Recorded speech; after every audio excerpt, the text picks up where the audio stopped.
Hey, what's up, YouTube? Red and Bordy here. Today, we're going to break down our final weapon in the weapon skill and ability series that we've been doing here on YouTube. All of this now should be up to date, so just go check out those videos if you're interested in the weapons and their abilities. You can also go over to New World Fans, where we have all of these skill trees laid up, as well as a builder, dude, that tons of people have been using. It's really insane how many builds people have been putting up there. It's pretty cool to see. Yeah, it's a lot of fun to watch those things, man, for sure.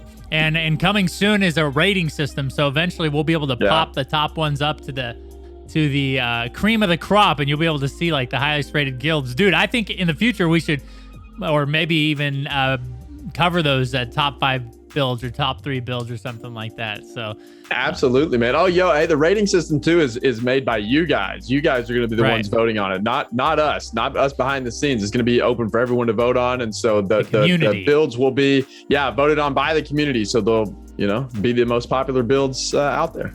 It'll be cool. It'll be cool to see those surface for sure. All right, Bordy. So let's hop right in here. Okay, so first off, there are 2 skill trees, obviously, as other weapons. The Swordmaster and the Defender. So, Bordy, the first tree we're going to go down is Swordmaster, and the first ability we're going to look at is Whirling Blade. Now, Whirling Blade deals 145% of weapon damage to its foes within 2 meters. It upgrades with Opportunity. Whirling Blade causes 20% rend for 50 seconds. Rend, again, is a mechanic or a debuff that reduces the target's effective armor. And then the bottom one is Tactical Strike. Whirling Blade reduces cooldown on the ability by 10% for each enemy hit. So you're talking about a 15-second cooldown there, Bordy. Who knows what the decrease? So 10%. Who knows how many enemies you can pull together and use that? You might be able to use that back to back to back. So overall, Whirling Blade is a pretty interesting ability. Yeah, I like it, man. I think it's a pretty versatile ability, actually. It does a lot of damage, and then it also couples really well with the tank build, too, because you have that rend on there, so you have that extra debuff that you can apply to help out your group. But I think this could also be very good in like a DPS build, especially if you're trying to 1vx or something out in the open world, talking about PvP here, because you can hit multiple enemies with it and reduce the cooldown to it and apply rend to those enemies. So I think this is it's a pretty versatile ability, man. I think one that it's probably going to be a staple of a sword and shield build. Yeah, and to your point, 20% rend is a pretty powerful debuff, and it's for 5 seconds. So any tank, I would say most tanks are going to have sword and shield equipped on either back bar or front bar, and this ability is going to be definitely one that you're going to have to slot, because a tank's job, yes, is to keep aggro, but more importantly to support in that manner as well by nerfing or debuffing your enemies. So the next ability here we have is Reverse Stab. Now, Reverse Stab is a stabbed attack that does 175% of weapon damage, has a 20-second cooldown. It upgrades with Unstoppable Stab. Reverse Stab now has Grit, making the attack unstoppable. And Tactician, is the final upgrade. On successful hit with Reverse Stab, all sword cooldowns are reduced by 25%. Now, you see a little bit of a trend here on the Swordmaster tree is reduction of cooldowns to try to, increase uptime on these abilities. This Reverse Stab here, though, does seem more of a DPS or a PvP type of ability. Yeah, absolutely. I like this ability a lot, though, whenever you go that route, like if you're going DPS or especially in PvP. During the preview, I used a lot the shield bash, and along with the reverse stab, you shield bash into the reverse stab. It was very, very strong. However, they have changed this ability since the preview. So if you played the preview and you remember reverse stab, it was kind of a slower ability. It's kind of a little bit slower. A few patch notes back, they changed this ability to make it a lot faster. So the animation for reverse stab is now way faster than it used to be. So I think this ability is going to be good, man. It's going to do a lot. 175% weapon damage is quite a bit, man. That's almost double your weapon damage. Obviously, it's pretty good. And then obviously any ability that has grit on it, I think is going to be pretty strong in as far as DPS goes. So I like it, man. Good ability. Yeah, one of the more important, I think, pieces of grit is, in PvP. It's going to be a very powerful mechanic. when you're going up against a player, especially with a lot of the CC's abilities that are in New World, and we'll talk more about them in the Defender line for sure. The Sword and Shield has plenty of those to go around. So the final skill we have here on the Sword and Shield is, or Swordmaster tree, is Leaping Strike. Leap 4 meters and deal 125% of weapon damage. It's a 25-second cooldown. The upgrades are Final Strike. If you hit a foe below 30% health, deal 50% more damage. And Cowardly Punishment. If Leaping Strike hits a target in the back, causes slow for 8 seconds, dude. That is the longest debuff I've seen covering these weapons, and we're done. So I would say that's the longest debuff in New World. 8 seconds. That's pretty strong, Bordy. Yeah, that's a lot. And I like this as a gap closer. 4 meters is not a lot, obviously, but it is something, does a little bit of extra damage. And then it's a finisher. So the finishing move is pretty nice, but then you're right. This debuff is pretty crazy, man. For 8 seconds, slowing your target for 8 seconds is a long time. However, you do have to hit them in the back. So I don't know how practical it's actually going to be, especially in like a PvP situation. Now, maybe whenever you're fighting in large group PvP and somebody doesn't see you coming, but if you're like in a 1v1 situation, maybe if somebody tries to turn and run, if they're low on health, maybe this would be really good. But I think this ability is going to be more of a situational ability depending on what you're going for in your build. So if you're going for like just a strictly PvP build, then it may be something you want to use. But I don't think this is going to be something you'll use a lot in PvE, really.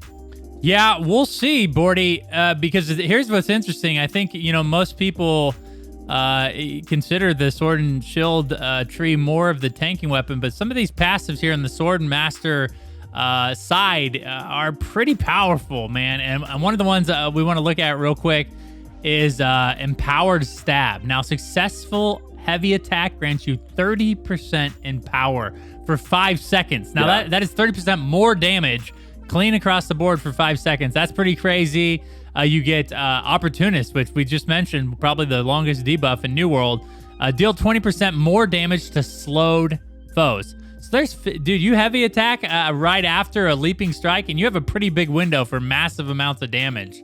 Yeah, it's gonna be cool to see if people can pull off a Sword and Shield DPS build, and I would guess, because of how strong Sword and Shield was in PvP during the preview event, that it's still going to remain so. I think you're going to see a lot of PvP players use Sword and Shield for their builds.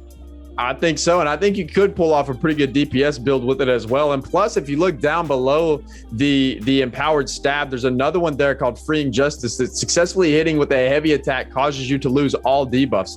That's crazy, man. That's pretty strong in PvP. Yeah, absolutely. So these sword abilities on the Swordmaster tree are looking pretty good. There's a lot of damage opportunity there for sure. Here's Bordy. We just talked about this, I think, on our last video with all the weapon changes in June and how they kind of nerfed Cleanse or Purify on the life staff because now it was just taking off one debuff instead of all of them. Well, dude, Sword and Shield can take every debuff off of yourself with that passive. It's pretty strong, man. So far, I bet they nerfed that too. They just didn't come in on these patch notes. I wouldn't be surprised if the next set of patch notes we get in June doesn't include that as one of their balance changes to the Sword and Shield. Maybe so. Yeah.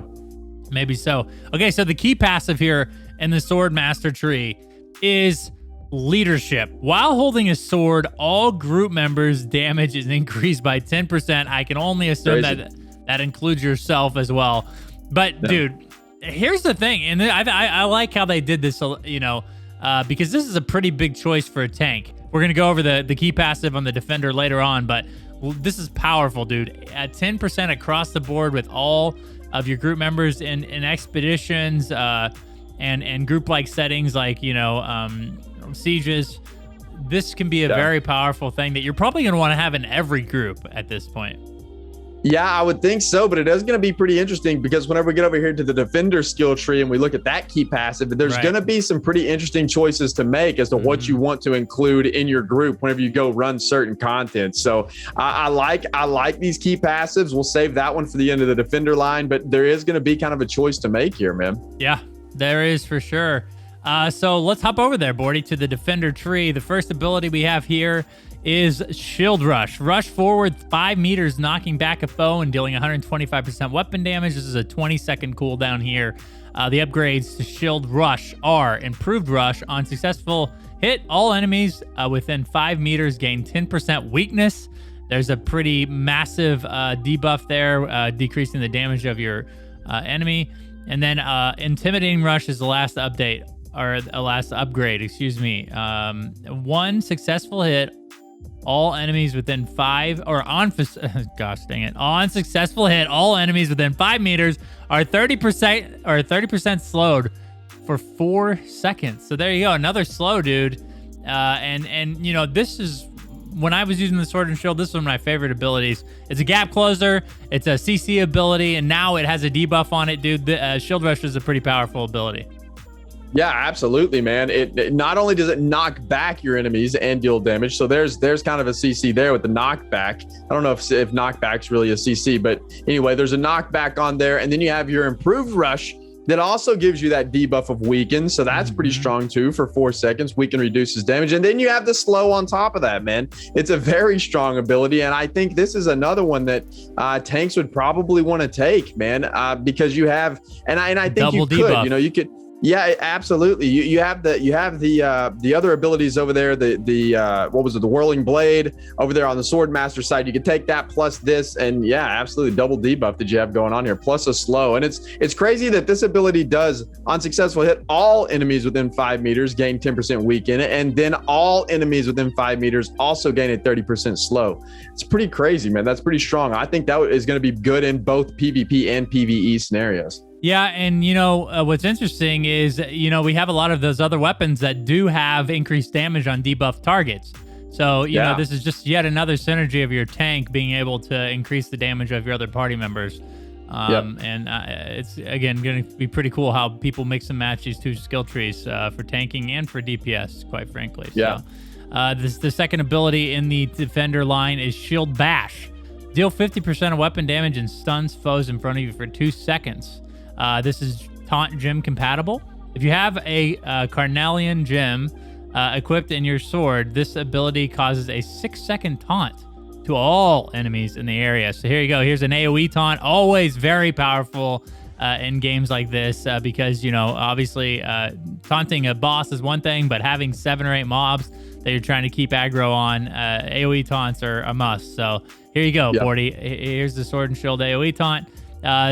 Shield Bash upgrades to Intimidating Bash. Shield Bash causes greatly increased threat and 10% or 100% more damage.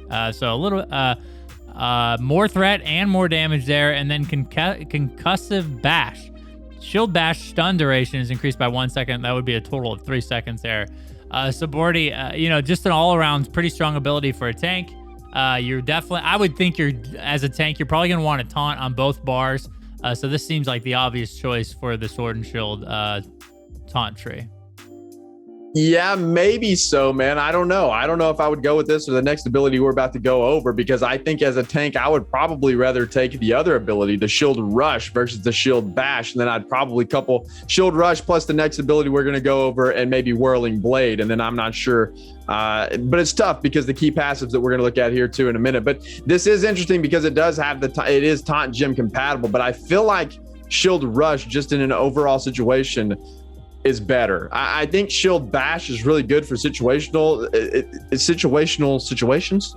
Yeah, I don't know. Anyway, whatever. You get it. I use this ability a lot during the preview event. I used Shield Bash over Shield Rush because of my overall build, and I was going for more of a 1v1 open world PvP style build. And Shield Bash was awesome for that because, like I said, I Shield Bashed right into reverse stab, and then I oftentimes Whirling Blade after that, and it did a ton of damage. So it was really good for that. But I think Shield Rush overall, especially in PvE situations, seems like the better choice on paper.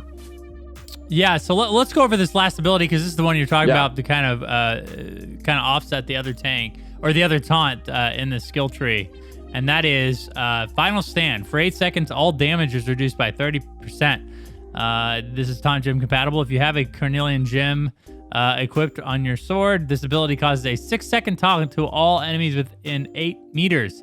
Taunt causes monsters to... that's just explaining a taunt. Don't need to read that. The problem here, Bordy's a 45-second cooldown. That's a massive cooldown, but another AoE taunt. I agree, so maybe you want to include both of these as a tank. So here are the upgrades. Yeah, maybe so. Upgrades here is final countdown. If your health is above 50%, damage reduction is increased by 20%. And then restoration.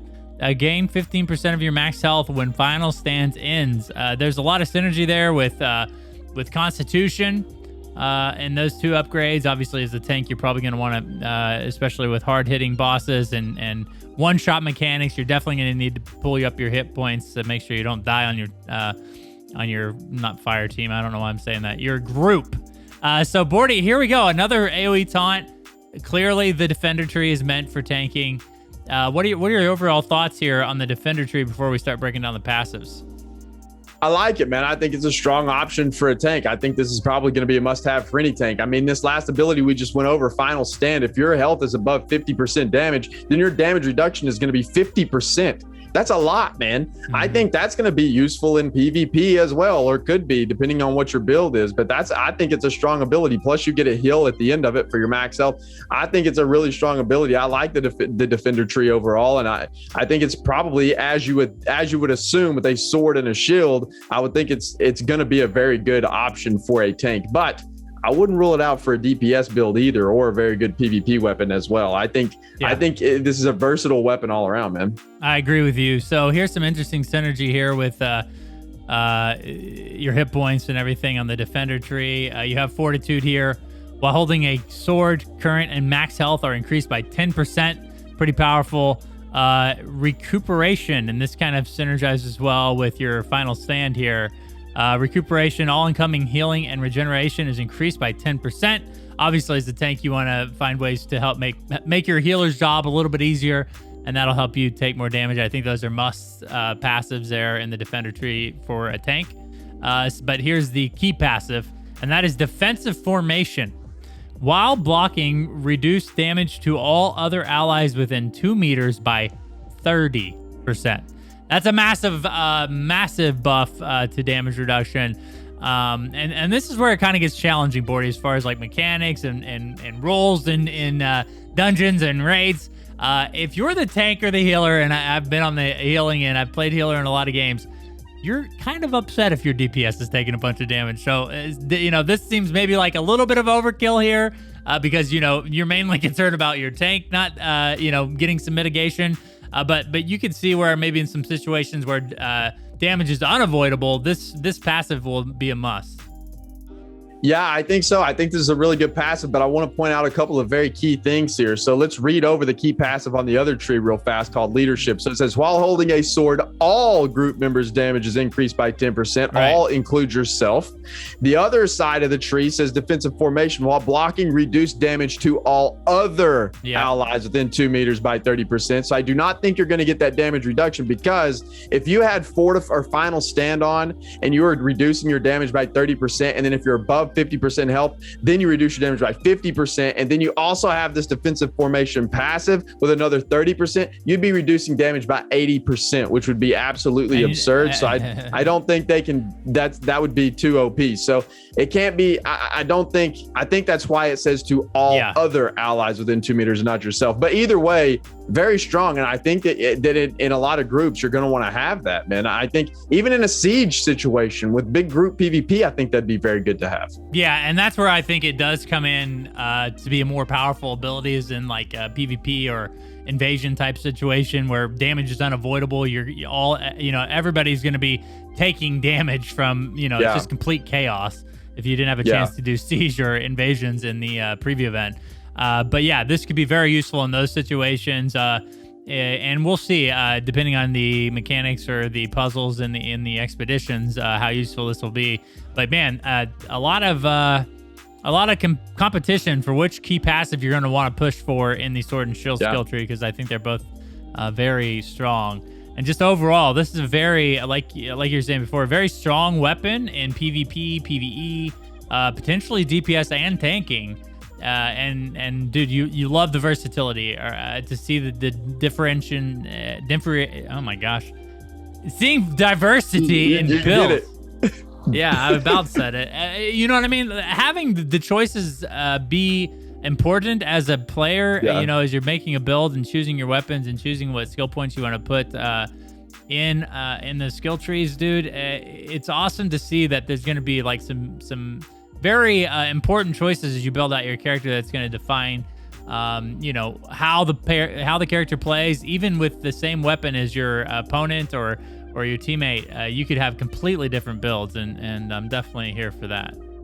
Yeah, I like that a lot, man. And because we're wrapping this thing up with all of the abilities, with almost every, well, we've went over every weapon. Do you think has there been any weapon that stood out to you, Red, as just being not very good at all? Or do all these weapons seem to have strengths, weaknesses, and something that everybody's going to want to use, like certain weapons that people are going to want to use just because they seem more fun? Or what's your overall take, man? Yeah, I mean, here's the thing: is I played musket in the preview event like the entire time, and I think it's a little bit of a trap, because I would say that, you know, musket is one of the weaker weapons. It hasn't, I mean, it's had some changes, but nothing that would like blow it out of the water or make it up there with like high tier abilities like the sword and shield or the fire staff. But Bordy, one of the sneaky things about the musket is you can crit all the time on there. So you know what I mean? That makes me think that once that skill gap is met and people are really good with the musket, that might be actually one of the stronger weapons in the game. But we'll see, man. I don't know, man. It's going to take us getting out there on the battlefield again and seeing some of these weapons in action. But right now, I would have a hard time saying which one's going to be the weakest. But I would think I honestly think it would probably be the musket, man. Yeah, maybe so. I don't know. It's hard. I think I'm very pleased with it, in all honesty, man. I didn't see anything that just looked terrible. I think every weapon we've went over with all of the abilities, both the trees seem pretty good. They had a lot of good things on there that you may want to take, may not want to take. I also didn't see one ability that just stuck out that it's like nobody's ever going to take that ability. And that's a great problem to have, man. And I think so far, so good. I think that the weapons are all looking really good, in my opinion. Yeah. I like them. Let us know in the comments below what weapons are you most excited about in New World. And then again, go use the builder. Go look at the skill trees over there at New World Fans. We're getting so close, guys. We're coming up on the 1 month mark. We're already in June. You know, we're already 8 days into June as we're recording this video. So time flies fast. And before you know it, we'll all be in Aeternum testing out these theories and truly figuring out which one of these weapons are the best. So I'm excited for that. Thank you guys for watching. We really appreciate it. Again, we're nearing up on 1K, and we can't be more grateful to all the support you guys have given us, including our patrons. Your names are right after all this talking, and we'll see you in the next video.